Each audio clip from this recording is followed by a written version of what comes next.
নমস্কার বন্ধুরা, শুভরাত্রি।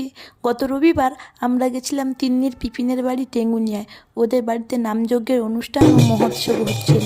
আমরা যখন 12টার দিকে পৌঁছাই তখন কীর্তন সম্প্রদায় ওদের নাম গান করছে, হরিনাম গান।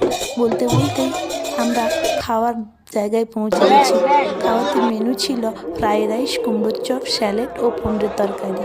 তারপর চলে আসলো ভাত, ডাল, আলু ভাজা, একটা শাকের তরকারি, শুক্তো, এঁচোড়ের তরকারি, চাটনি, পায়েস, মিষ্টি, পাঁপড়। বলতে বলতে আমরা কাঁথি স্টেশনে পৌঁছে গেছি। ওখানে এসে তিন্নিকে দেখুন, তার দাদুর পায়ের অপারেশন হয়েছে, তবুও সে দাদুকে নিয়ে কী দুষ্টামি। এরপর ট্রেনও পৌঁছে গেছে। দীঘা আসানসোল এক্সপ্রেসে আমরা উঠেছিলাম। ট্রেনে উঠেই তিন্নি দুষ্টামি শুরু করেছে। সবাইকে ওই দিন খুব ব্যতিব্যস্ত করে দিয়েছে। এরপর আমরা তমলুক স্টেশনের কাছাকাছি পৌঁছে গেছি। স্টেশনে নেমেই তিনি আবার ছুটে পালিয়ে যাচ্ছে যেদিকে সেদিকে।